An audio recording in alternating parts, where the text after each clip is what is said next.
आपको एक expression of mechanical force का निकालना है मूविंग चार्ज के कारण।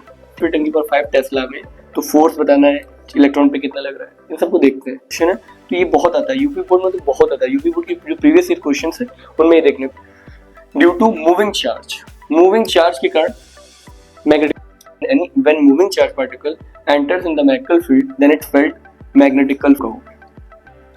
तो जब इन बातों को हम लोग इधर ध्यान से देखते हैं तो क्या बनता है, k की वैल्यू 1 होती है तो f vector is equals to आता है sin k plus sin theta के डायरेक्टली होता है। सभी को मिला लेंगे तो f प्रोपोर्शनल आ जाएगा qvb sin थीटा, ये प्लस का हो गया। तो जो अल्फा पार्टिकल होता है उस पर जो चार्ज होता है प्लस का 3.2 10⁻⁻⁹ कूलम होता है। इलेक्ट्रॉन का जो चार्ज होता है वो 1.6 10⁻⁹ कूलम होता है। बीटा पार्टिकल मैकेनिकल फील्ड होता है सेम, तो आती है जो टीवी जो mechanical field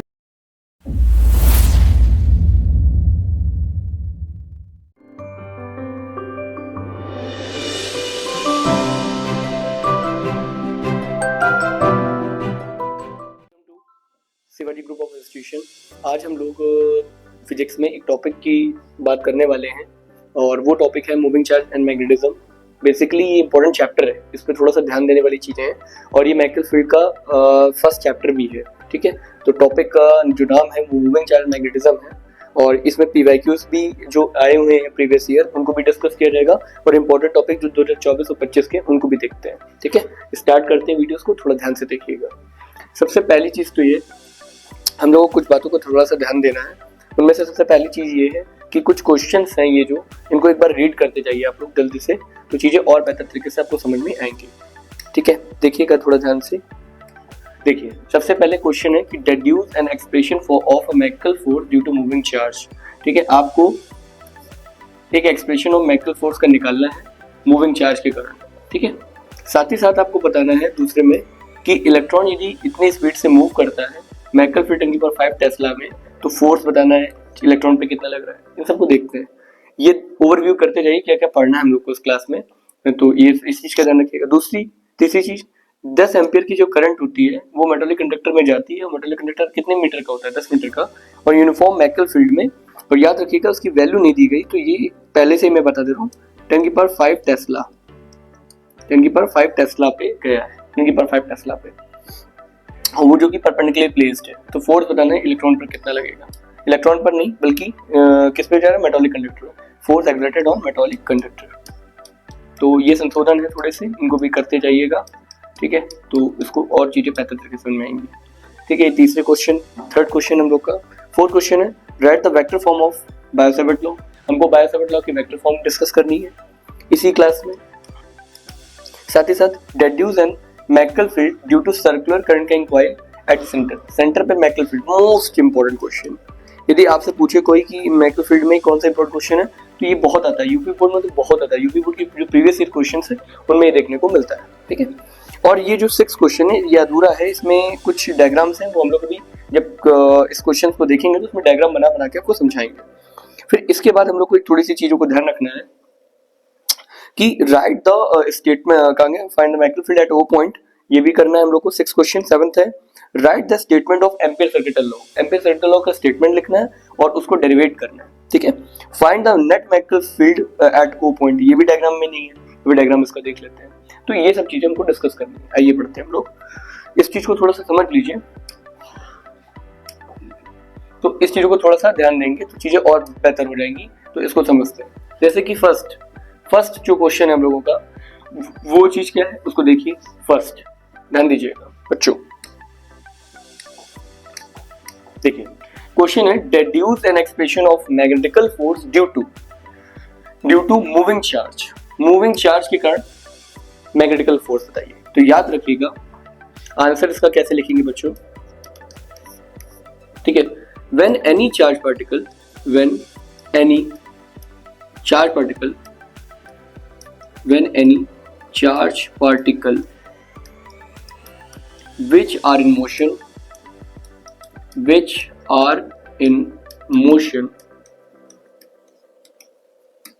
which are in motion then it is said to be moving charge.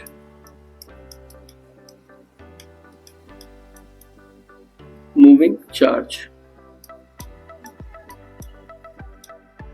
When any charge particle which are in motion, जो motion में, उनको हम लोग moving charge कहते हैं. When this moving charge, या when moving charge particle, when moving charge particle enters in the magnetical field, enters in the magnetical field, then it felt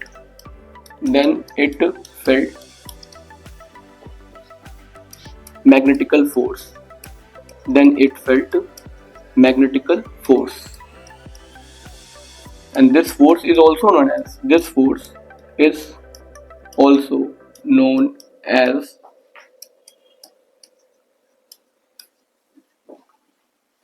Lorentz force. याद रखिएगा, लॉरेंज फोर्स. इस force को हम लोग Lorentz force के नाम से भी जानते हैं. जब कभी भी कोई चार्ज पार्टिकल जो मोशन में है वो उसको हम लोग मूविंग चार्ज कहते हैं. when moving charge particle enters in the magnetic field, then it felt magnetical force. वो मैग्नेटिकल फील्ड और देन वो मैग्नेटिकल फोर्स को फील करता है, and this force is known as Lorentz force. उसको हम लोग लॉरेंज फोर्स कहते हैं. इस चीज को ध्यान रखिएगा. इसको ऐसे भी देख सकते हैं, ये मैग्नेटिकल फील्ड मान लीजिए और ये चार्ज पार्टिकल है यहाँ पे, और ये v वेलोसिटी से इधर जा रहा है और ये इसके साथ थीटा एंगल पर है. तो इस पर जो फोर्स लगता है, किस पे, चार्ज पार्टिकल पर जो फोर्स लगता है वो कुछ चीजों पर डिपेंड करता है. फोर्स एक वेक्टर क्वांटिटी, तो वेक्टर का साइन लगेगा. तो जो q चार्ज का पार्टिकल जो v वेलोसिटी से b मैग्नेटिकल फील्ड के साथ थीटा एंगल पर जाता है, तो उस पर जो फोर्स लगेगा उसको हम लोग लॉरेंज फोर्स कहते हैं. तो इस चीज का ध्यान रखिएगा. तो इतना समझ में आया. जब कोई चार्ज पार्टिकल मोशन में होता है उसको हम मूविंग चार्ज कहते हैं. जब ये moving charge particle magnetic field में जाता है तो इस पे फोर्स लगता है, उस फोर्स को हम लोग मैग्नेटिकल फोर्स और क्या बोलते हैं बच्चों, लॉरेंज फोर्स कहते हैं. अब इसका magnitude जानिएगा.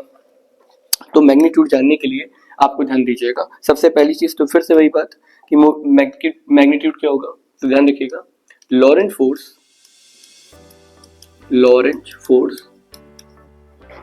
Acting on charge particle depends upon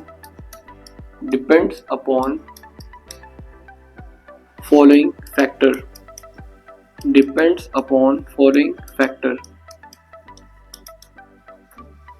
first, जो फोर्स होता है वो मूविंग चार्ज पार्टिकल के जो चार्ज के डायरेक्टली प्रोपोर्शनल होता है.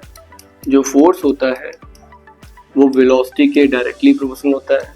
जो फोर्स होता है वो मैग्नेटिकल फील्ड के डायरेक्टली प्रोपोर्शनल होता है. जो फोर्स होता है वो जो एंगल बना था उसके साइन के डायरेक्टली प्रोपोर्शनल होता है. मतलब जो क्यू चार्ज का पार्टिकल है जब वो बी मैग्नेटिकल फील्ड में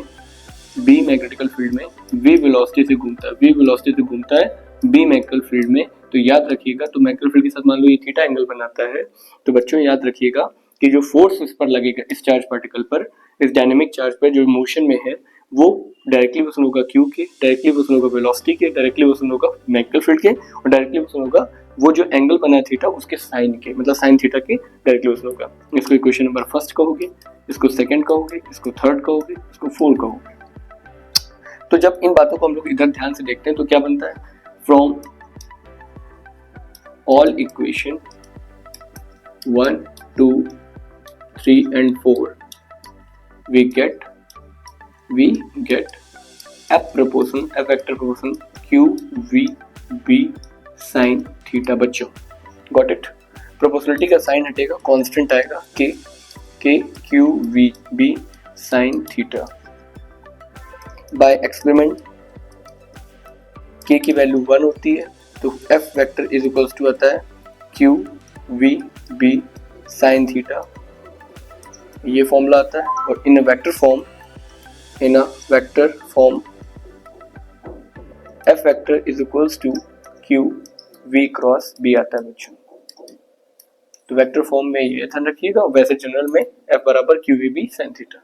तो बताइए लॉरेंज फोर्स जो चार्ज पार्टिकल पर लगता है वो किन बातों पर डिपेंड करता है बच्चों, वो डिपेंड करता है चार्ज पार्टिकल की, वो डिपेंड करता है वेलोसिटी की, वो डिपेंड करता है मैग्नेटिकल फील्ड के, और वो डिपेंड करता है जो थीटा जो एंगल बना है उसके साइन के प्लस साइन थीटा के डायरेक्टली होता है। सभी को मिला लेंगे तो एफ प्रोपोर्शनल आ जाएगा Q V B sine theta, proportionality हटेगी कांस्टेंट आएगा K, F equals to K Q V B sine theta. K की वैल्यू एक्सपेरिमेंट 1 निकाली गई तो बराबर Q V B sine theta, vector form में एफ इक्वल्स टू क्या होगा Q V cross B. Got it. आगे बढ़ते हैं। अब हम लोग इसके बाद सेकंड क्वेश्चन पर चलते हैं जिससे चीजें और बेहतर तरीके से समझ में आएंगी। देखिए क्वेश्चन नंबर सेकंड है। क्वेश्चन नंबर सेकंड क्या कहता है उसको भी समझ लीजिए। देखिए लिखा है इलेक्ट्रॉन है। पहली बात तो आज हम थोड़ी सी बात कर लेते हैं अबाउट चार्ज। तो सबसे पहले अबाउट चार्ज,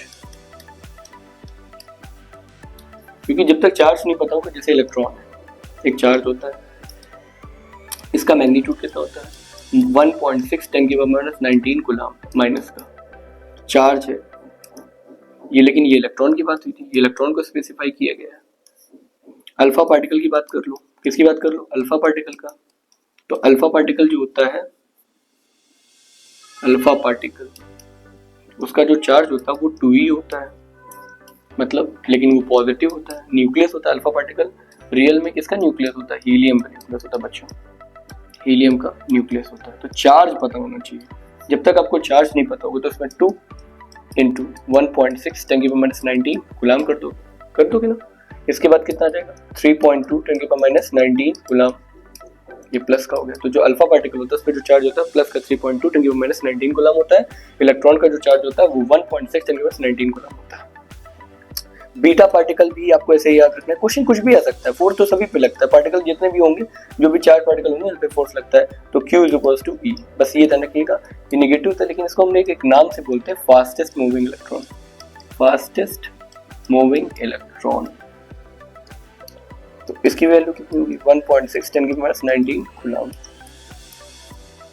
वैल्यू सेम, इन चीजों को थोड़ा सा ध्यान रखिएगा। आगे बढ़ते हैं, अब हम क्वेश्चन पे आते हैं।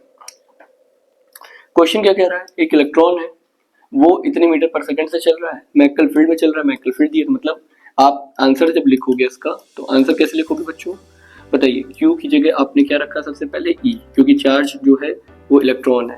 Q is equals to E की वैल्यू कितनी है 1.6 10 की पावर -19 कूलम। फिर आपने कहा वेलोसिटी कितनी है, आपने कहा 2 × 10 की पावर 5 मीटर पर सेकेंड। फिर आपने कहा कितनी मैकेनिकल फील्ड है, तो तुमने कहा P इज इक्वल्स टू 10 की पावर 5 टेस्ला। Q पता, V पता, B पता, लेकिन ये बात याद रखनी है कि इसने एंगल नहीं दिया। तो याद रखिएगा यहाँ पे एक चीज याद रखेंगे कि जो charge particle when electron moves with 10 की power -5 in a mechanical field perpendicularly, यहाँ पे एक लाइन लिखनी पड़ेगी परपेंडिकुलरली। मतलब वो कैसे मूव करता है बच्चों परपेंडिकुलरली, परपेंडिकुलरली मूव करता है। तो electron moves with this velocity in a mechanical field of 10 की पावर 5 टेस्ला परपेंडिकुलरली। तो थीटा कितना हो जाएगा 90। तो F इक्वल्स टू हो जाएगा Q V B sin theta.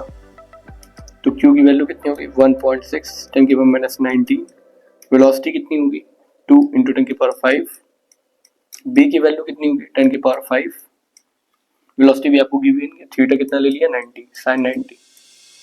sin 90 क्या होता है बच्चों 1, तो 1.6 × 2 कर दोगे तो कितना हो जाएगा बच्चों 3.2 10 की पावर -19 से 10 की पावर 4 नहीं देखो 10 की पावर 5 10 की पावर 10 की पावर 5 10 की पावर 5 10 की पावर 10 हो गया। तो कितना हो जाएगा माइनस का 9, 1.6 का मल्टीप्लाई 2 से 3.2 और ये हो जाएगा माइनस का 9। और sin 90 कितना होता है 1, ये आ जाएगा न्यूटन।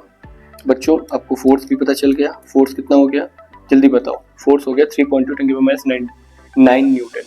सबसे पहले इलेक्ट्रॉन है मतलब Q की जगह E आएगा क्योंकि इलेक्ट्रॉन का चार्ज लेंगे। वेलोसिटी 20 × 10 की पावर 5 मीटर पर सेकंड होगी। B होगा 10 की पावर 5 टेस्ला।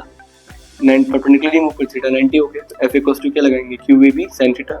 Q की वैल्यू रखी, V की वैल्यू रखी, B की वैल्यू रखी, सॉल्व कर लिया, F आ गया। फोर्स कितना काम कर रहा है 3.2 10 की पावर -9 न्यूटन। गॉट इट आप लोग को, ठीक है। अब इसके बाद बच्चों हम लोग आगे बढ़ते हैं नेक्स्ट क्वेश्चन पे, इस पर थोड़ा सा ध्यान देते हैं। क्वेश्चन नंबर कौन सा है थर्ड। क्वेश्चन नंबर थर्ड क्या है उसको समझ लेते हैं हम लोग, ठीक है। तो देखिए थर्ड नंबर क्वेश्चन क्या बच्चा कह रहा है इसको देखिए। ये क्वेश्चन बेटा कॉन्सेप्ट पे है, थोड़ा सा कॉन्सेप्ट समझ लेते हैं तो चीजें और बेहतर तरीके से हमको समझ में आएंगी बढ़िया तरीके से। आइए देखिए सबसे पहले तो हम लोग एक चीज समझते हैं कॉन्सेप्ट। कॉन्सेप्ट कॉन्सेप्ट समझो बच्चों, क्या है कि जब कभी भी मैग्नेटिकल फील्ड हो, ये यूनिफॉर्म मैग्नेटिकल फील्ड है क्योंकि सब लाइनें पैरेलल हैं एक दूसरे के, तो यूनिफॉर्म मैग्नेटिक फील्ड हो, इस पे एक मेटालिक कंडक्टर रखा हो जिसकी लेंथ कितनी हो L, वो मैग्नेटिक फील्ड के साथ थीटा एंगल पर हो। L लेंथ का मेटालिक कंडक्टर मैग्नेटिक फील्ड के साथ थीटा एंगल पर प्लेस्ड है और इस मेटालिक कंडक्टर में करंट जो जा रही हो I जा रही हो, तो इस पे जो फोर्स लगता है बच्चों वो लगता है IBL साइन थीटा। क्या लगता है बच्चों? IBL sine theta. तो देखो कभी भी L लेंथ का कंडक्टर मैग्नेटिक फील्ड के साथ यदि थीटा एंगल पे प्लेस्ड है, इसमें करंट I जा रही है, तो उसमें जो फोर्स लगता है वो लगता है F equals to IBL sine theta. बच्चों अब आपने कहा ठीक है सर कोई दिक्कत नहीं, इसका मतलब अभी एक बात और याद रखनी है कि इस फोर्स की मैक्सिमम वैल्यू क्या होगी। तो याद रखना फोर्स की मैक्सिमम वैल्यू की बात करी जाए तो IBL साइन 90 लगा देंगे, क्योंकि मैक्सिमम साइन कितना होता है 90 डिग्री पे, थीटा हो गया 90, तो IBL हो गया। तो जो मैक्सिमम फोर्स होता है किसी भी मेटालिक कंडक्टर में इसमें करंट I जा रही हो, IBL होता है। मिनिमम फोर्स कितना होता है? तो मिनिमम फोर्स की बात की जाए तो फिर से हम लोग फॉर्मूला लगाएंगे IBL, लेकिन यहाँ पे जीरो ले लेंगे, साइन जीरो जीरो होता है, तो मिनिमम फोर्स जो होता है वो कितना होता है? जीरो। ठीक, इसको ध्यान रखिए। अब इसके बाद क्वेश्चन पे आते हैं। क्वेश्चन क्या कह रहा है? एक I is equals to 10 ampere की करंट फ्लो कर रही है मेटालिक कंडक्टर में जिसकी लेंथ 10 मीटर है। लेंथ कितनी है? 10 मीटर। यूनिफॉर्म मैग्नेटिक फील्ड में मूव कर रहा है जो कि परपेंडिकुलरली लगाई गई, थीटा कितना हो गया 90। बच्चों यहाँ एक चीज है, यहाँ फोर्स मैग्नेटिक फील्ड नहीं दी गई, आप तुरंत ले लो क्योंकि आपको वहाँ पे वैल्यू चेंज करके देगा, कोई डेटा सेम तो आता नहीं, कौन सा पता होना चाहिए। तो B की वैल्यू आप लोग 10⁵ टेस्ला ले लो। B की वैल्यू 10⁵ टेस्ला होगी। B पता, थीटा पता, L पता, I पता। अभी आपको मैंने बताया L लेंथ का कंडक्टर, तो उसके लिए फोर्स कितना होता है बच्चों? IBL sine theta. I की वैल्यू कितनी है? 10 एम्पियर। B की वैल्यू कितनी है? B है 10⁵। लेंथ कितनी है? 10 मीटर।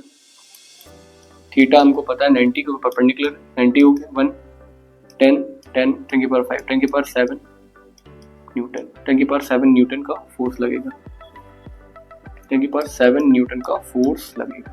बच्चों जब कभी भी जिस एक कंडक्टर जिसकी लेंथ 10 मीटर है उसमें 10 एम्पीयर की करंट जा रही है और एंगल 90 डिग्री है, मतलब वो परपेंडिकुलर प्लेस्ड है, और B बराबर 10⁵ टेस्ला है, तो उसमें जो फोर्स लगता है 10⁷ न्यूटन लगता है। IBL साइन थीटा का यूज करते हुए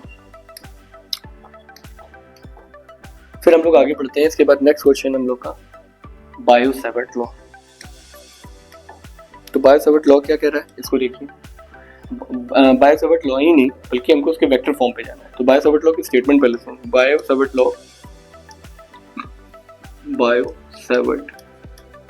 law this law is used to find out small magnetic field. This law is used to find out a small magnetical field. A small magnetical field due to differential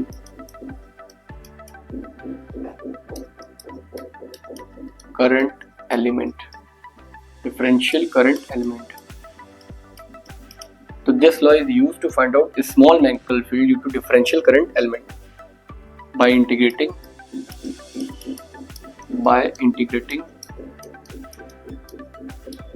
of a small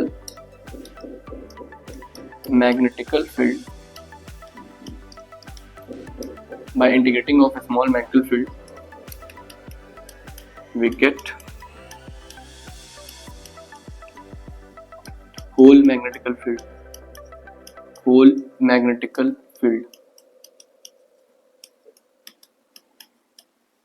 जैसे एक wire है, इसका छोटा सा part लोगे, उस part का नाम होगा DL, उसमें करंट कितनी जा रही होगी?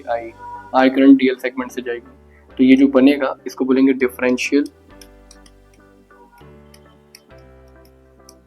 Current element.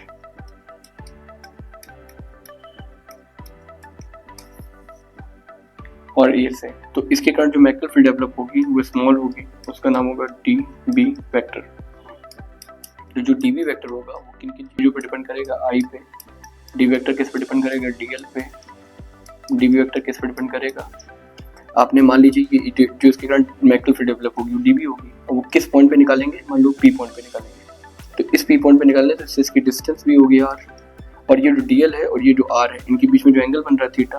तो याद रखिएगा जो डी बी मैग्नेटिक फील्ड होगी, जो डिफरेंशियल मैग्नेटिक फील्ड होगी, जो करंट एलिमेंट की करंट आएगी वो आई पे तो डिपेंड करेगी कितनी करंट जा रही है उससे, वो डिफरेंशियल लेंथ पे डिपेंड करेगी कितनी लेंथ है। दूसरी चीज़ जो डी बी होगी वो साइन थीटा पे भी डिपेंड करेगी, जो भी साइन एंगल मतलब जो भी एंगल बना उसके साइन पे। साथ ही साथ जो डी बी होगी वो इनवर्सली प्रोपोर्शनल होगी, वो जो डिस्टेंस है आर उसके स्क्वायर के, मतलब जो डिफरेंशियल मैग्नेटिक फील्ड है is inversely proportional to the square of the distance of the point and the D L. ठीक है, तो इन सब बातों को मिला लो, summarising all our question, summarising all equation, first, second, third and fourth, we get तो हमको मिलता क्या है, तो D B vector proportional I D L sine theta upon R square. Proportional का साइन हटेगा, कांस्टेंट आएगा mu naught upon 4 pi I D L sine theta upon R square. बच्चों ये है magnitude, not the vector form. तो हम लोगों को पहले तो बायो सेवर्ट पता होनी चाहिए, तभी तो हम वेक्टर फॉर्म सीख पाएंगे। ठीक है, वेक्टर फॉर्म तो अभी सीख रहे हैं, तो बताइए बायो सेवर्ट लॉ ने क्या बताया, this law is used to find out small magnetic field due to differential current element by integrating of small magnetic field we get whole magnetic field. जो डीबी होगा वो आई पे डिपेंड करेगा, DL पे करेगा, साइन थीटा पे करेगा, 1/r square के डायरेक्टली प्रोपोर्शनल होगा। और इन सब बातों को इक्वेशन को इक्वेट करने के बाद, पूरी समराइज करने के बाद, ideal sine theta upon R square, तो एक कांस्टेंट आता है म्यू नॉट अपॉन 4 पाई। तो dB is equal to mu naught upon 4 pi ideal sine theta upon R square. तो इसको हम लोग बोलते हैं डिफरेंशियल मैग्नेटिक फील्ड। तो ये किसी भी डीएल सेगमेंट जिसमें करंट आई जा रही है उसके करंट मैग्नेटिक फील्ड। अब वेक्टर फॉर्म पे बात करते हैं, वेक्टर फॉर्म। तो बच्चों अभी हम लोगों ने पढ़ा, क्या पढ़ा, देखिए dB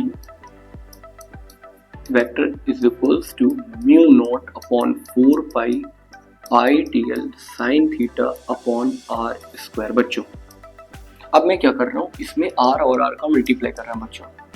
तो आपने क्या किया, mu naught upon 4 pi I R D L sine theta upon R square R cube हो गया। फिर आपने कहा सर एक चीज पढ़ाई गई है, ए क्रॉस बी बराबर पढ़ा है A B sine theta and cap. तो इस बात का यूज करेंगे हम लोग, और यहाँ लिखेंगे mu naught upon 4 pi I R vector cross DL vector upon R cube, this equals to DB vector. और साथ ही साथ यहाँ पे आर कैप भी यूज किया जाएगा। ठीक है बच्चों, तो dB vector is equals to again mu naught upon 4 pi I R cross DL R cap upon R cube, and this is called vector form. क्या बोलते हैं इसको बच्चों, vector form of Biot Savart law. इस बात को ध्यान रखिए, क्या कर रहा था, आर का multiply, R DL sine theta हुआ डिवाइड में आर क्यूब हुआ, फिर आर डीएल साइन थीटा को आर क्रॉस डीएल लिख लिया और डीबी की वैल्यू निकल आई। ठीक है, अब आगे बढ़ते हैं। नेक्स्ट क्वेश्चन है, deduce in magnetic field due to circular current carrying coil at the centre. देखिए सबसे पहला चीज तो हमको ये देखनी है क्या, कि भाई क्वेश्चन में पूछा ये गया है कि बताइए मैग्नेटिक फील्ड बताइए सर्कुलर करंट कैरिंग कॉइल की एट द सेंटर पे। बच्चों तो आप क्या करोगे, एक कॉइल बना, एक सर्कल बनाओ, एकदम बढ़िया सर्कल बनाया, यहाँ पे सेंटर हुआ, ओ नाम दिया, इसकी रेडियस कितनी है आर, और आपको किसी भी छोटे से पार्ट पे निकाल लेना। मान लीजिए इसका छोटा सा पार्ट मैंने ए बी मान लिया, और इसकी जो लेंथ है इसका नाम डीएल है, और ये भी रेडियस ही होगी। अब आपको भी पता है यहाँ पे हम टेंजेंट ड्रॉ करें तो टेंजेंट हमेशा रेडियस के परपेंडिकुलर होती है, ये हम लोग की आर हो गई। तो आपको पता है कि हमको magnetical field due to circular current carrying coil at the centre निकालनी है। तो आप लोग यहाँ पे थ्योरी तो लिखेंगे क्योंकि यूपी बोर्ड में थ्योरी भी लिखनी पड़ती है। तो आप कहोगे let us suppose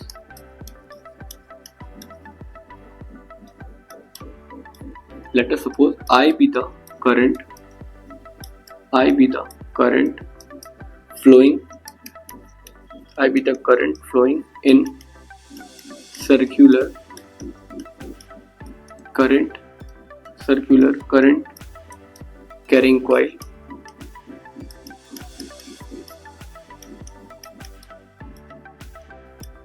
having radius r.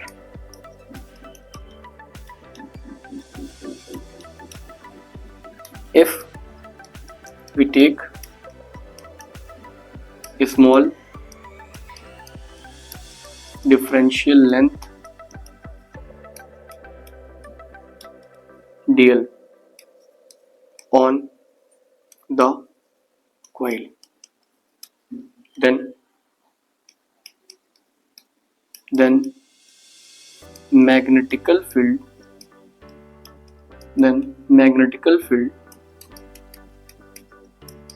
due to dl length is given by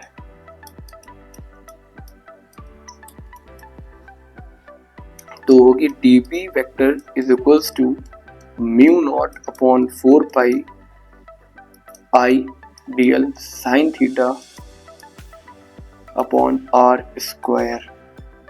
ठीक है, अब इसका यूज करना है। अब आपको भी पता है कि यहाँ पर क्या क्या रिप्लेसमेंट होगा बच्चों।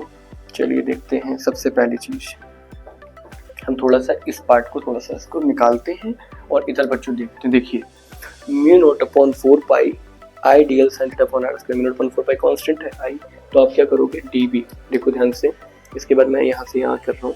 ठीक है, तो dB is equals to mu naught upon 4 pi I ऐसे लिखा रहेगा बच्चों, dl लिखा रहने दो, थीटा 90 हो जाएगा, थीटा 90 हो जाएगा। पता है ना क्यों? क्योंकि रेडियस थी परपेंडिकुलर, थीटा 90 हो गया, और ये थीटा 90 हो जाएगा क्योंकि रेडियस परपेंडिकुलर थी टेंजेंट पे, और ये जो कैपिटल आर है यही डिस्टेंस का काम कर रही है, स्मॉल आर की जगह कैपिटल आर रहेगा। मतलब यहाँ पे दो सब्स्टिट्यूशन होगा, एक थीटा की जगह 90 डिग्री रखना है और आर की जगह कैपिटल आर रखना है। तो आप रखोगे तो यहाँ पे कैपिटल आर स्क्वायर हो जाएगा। तो dB proportional to dB vector proportional to mu naught upon 4 pi I dl आसान d1 होता है upon R square. B naught चाहिए मुझको, तो बी नट क्या होगा, इंटीग्रेशन में dB vector B naught is equals to mu naught upon 4 pi I dl upon R square. तो B naught is equals to आएगा म्यू नॉट अपॉन 4 पाई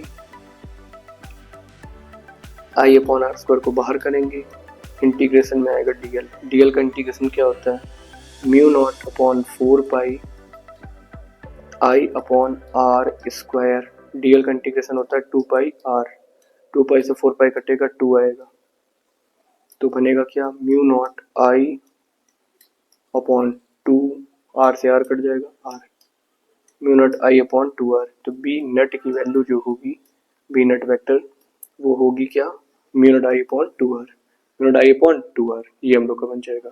तो बताइए सर्कुलर करंट कैरिंग कॉइल के कारण जो मैग्नेटिक फील्ड